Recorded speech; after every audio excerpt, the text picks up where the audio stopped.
Assalamu alayka ya sayyidas syuhada. Begitulah memuliakan Hamzah bin Abdul Muttalib. Tahun ketiga, hari berganti, musim berubah. Tahun keempat, tahun kelima, tahun keenam, tahun ketujuh, tahun kedelapan. Tahun kedelapan, apa yang terjadi? Nabi Muhammad sallallahu alaihi wasallam datang dari kota Madinah menuju kota Makkah Al-Mukarramah. Berapa pasukan yang dia bawa? 10.000 pasukan berkuda, dengan tombak, dengan panah, dengan pedang, sudah siap menghancurkan orang Makkah.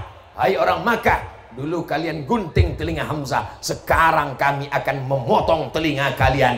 Sekarang kami dengan pasukan lengkap akan membelah jantung kalian. Dulu kalian menjadikan hidung Hamzah sebagai liontin buah rantai. Hari ini kami juga akan memotong hidung kalian, menyobek dada kalian, mencincang jantung kalian. Apakah itu dilakukan Nabi Muhammad SAW? Kita lanjutkan setelah yang satu ini. Datang panglima perang, namanya Sa'ad bin Ubadah. Siapa namanya?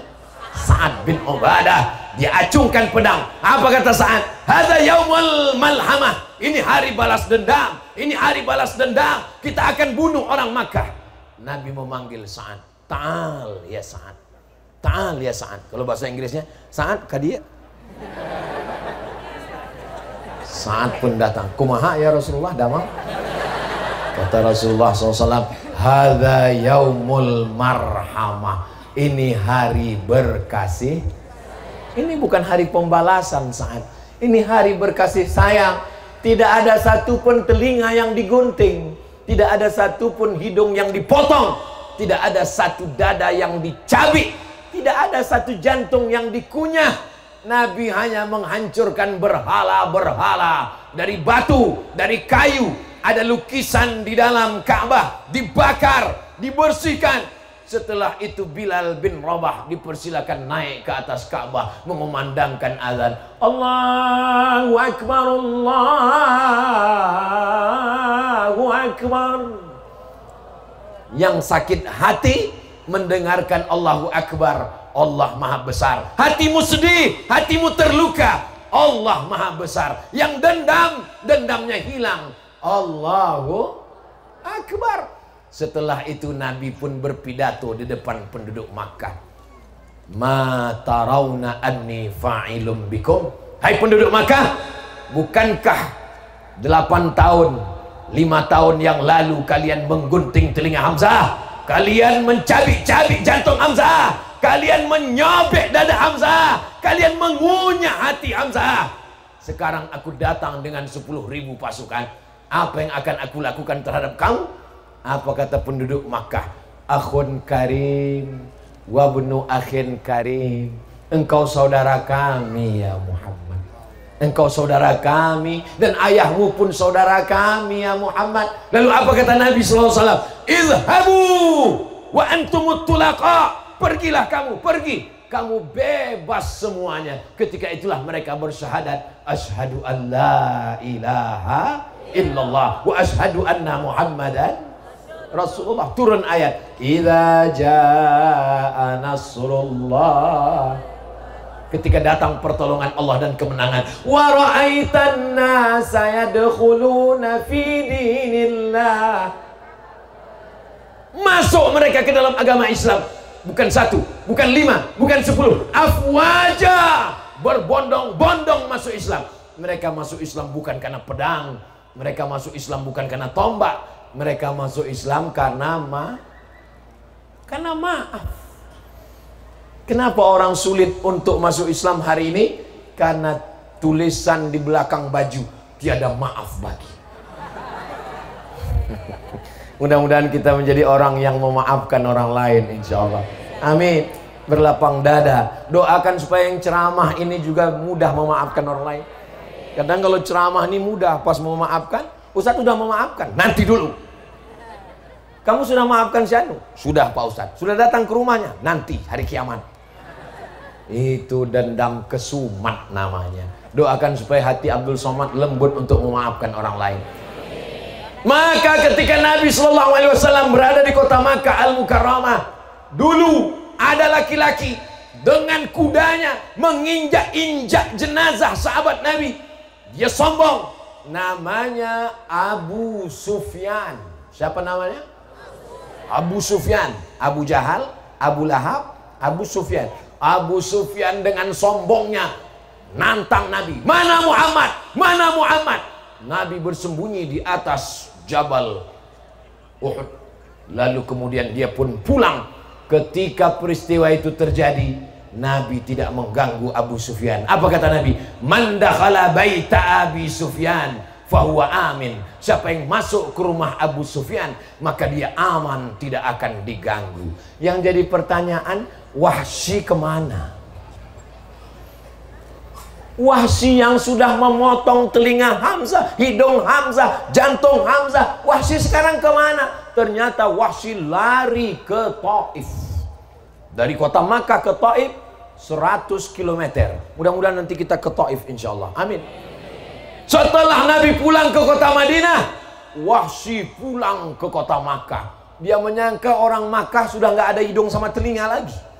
Dia lihat orang Makkah sehat walafiat. Muhammad tidak menggunting telinga kalian? Tidak. Muhammad tidak memotong hidung kalian? Tidak. Muhammad tidak menyobek jantung kalian? Tidak. Dia tidak mengganggu kami. Wahsy datang ke kota Al-Madinah Al-Munawwarah menjumpai Nabi Muhammad sallallahu alaihi wasallam. Dia laki-laki yang bertanggung jawab. Dia datang menemui Nabi sallallahu alaihi wasallam. Nabi bertanya, "Anta Wahsy? Kamu Wahsy?" "Ya." "Qatalta Hamzah? Kau yang sudah membunuh saudaraku, pamanku Hamzah?" "Ya." Nabi mendoakan Wahsy supaya menjadi orang yang beriman, yang takut kepada Allah Subhanahu wa ta'ala. Ini yang berat. Salat Nabi dengan salat kita sama atau enggak? Sama. Tarawih Nabi dengan tarawih kita sama. Bacaan Quran Nabi dengan bacaan kita sama. Yang susah itu apa? Maaf Nabi yang susah untuk kita laksanakan hari ini. Betul? Mudah-mudahan malam ini, besok malam, dan seterusnya hati kita menjadi orang yang pemaaf insyaallah. Amin. Lalu kemudian Wahsy pun pergi. Tapi Wahsy tetap melihat tangannya hitam, darah, karena sudah memotong telinga Hamzah, menggunting hidung Hamzah, menyobek jantung Hamzah. Dia merasa berdosa. Bagaimana cara Wahsy bertobat? Sampai akhirnya ada seorang nabi palsu zaman Abu Bakar Siddiq, namanya Musailamah Al-Kadzab. Siapa namanya? Musailamah Al-Kadzab. Musailamah Al-Kadzab mesti dibunuh. Dia sudah buat Quran palsu. Dia mengejek agama Islam. Lihat, kalau yang diejek Nabi, Nabi memaafkan. Kalau yang dibunuh paman Nabi, Nabi memaafkan. Tapi kalau sudah agama Islam diejek, ada maaf?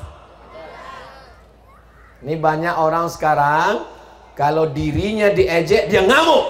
Kalau istrinya diejek, dia ngamuk. Tapi kalau agamanya diejek, kita adalah bangsa pemaaf. Pemaaf otakmu bolong. Nabi kalau untuk dirinya dia maafkan, untuk pamannya dia maafkan. Tapi kalau untuk agama, Abu Bakar Siddiq mengutus bala tentara untuk menghancurkan si nabi palsu Musailamah Al-Kadzab. Inilah kesempatan saya, kata Wahsy. Saya mau bertobat kepada Allah. Tangan saya pernah membunuh orang paling baik, Hamzah. Maka dia mesti membunuh orang paling jahat, Musailamah. Maka Wahsy mengakhiri pertaubatannya dengan membunuh si nabi palsu Musailamah Al-Kadzab. Dialah yang menikam Musailamah Al-Kadzab. Maka sejak itu apa kata Wahsy? Tangan ini memang pernah membunuh orang paling baik, tapi juga pernah membunuh orang yang paling khiyarukum fil jahiliyah, khiyarukum fil Islam. Mudah-mudahan Allah mengampunkan silap salah dosa kita insyaallah. Astaghfirullah Rabbal baraya, astaghfirullah minal khataya, Rabbi zidni ilman nafi'a wa wafiqni amalan salihah. Bagaimana dengan Hindun? Hindun yang mengunyah jantung Hamzah. Hindun yang katanya tidak mau masuk Islam. Aku tidak akan masuk Islam sampai mati, kata Hindun. Tiba-tiba Hindun masuk Islam. Datang orang menemui Hindun. Hindun, katanya kamu nggak mau masuk Islam. Kenapa kamu masuk Islam? Aku tidak pernah masuk Islam. Loh, sekarang kamu sudah masuk Islam. Islam itu yang masuk ke dalam hatiku. Ketika Nabi sedang duduk di atas bukit Sofa, Hindun datang.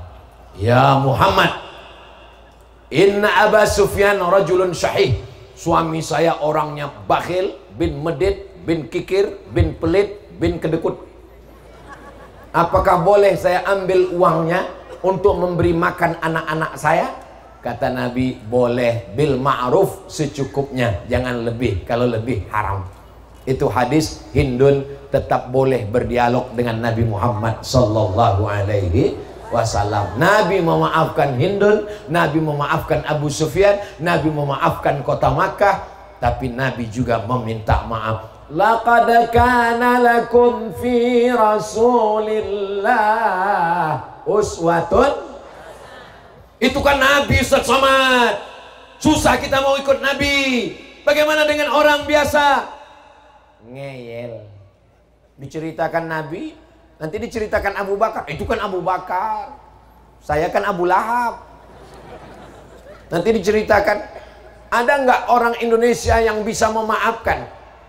Difitnah akan membunuh presiden, difitnah akan menjual Indonesia ke Malaysia, difitnah akan merusak negara kesatuan Republik Indonesia, difitnah akan mengganti Pancasila, dijebloskan ke dalam penjara, disiksa, sampai dia melihat ada pisau silet. Lalu setan datang berbisik, ambil silet itu. Lalu dia pun mengambil silet, potong tanganmu. Di kampungmu engkau ditokohkan, dianggap sebagai ulama, tanganmu dicium, kau orang mulia. Sekarang kau di penjara, dihina, difitnah, gak ada gunanya hidup. Potong tanganmu, potong. Setan berbisik kepadanya, tapi masih ada yang menolong dia. Nasrum minallah wa fathun qarib. Allah yang menolong. Hasbunallahu wa ni'mal wakil, ni'mal maula wa ni'mal nasir, wala haula wala quwata illa billahil aliyil azim.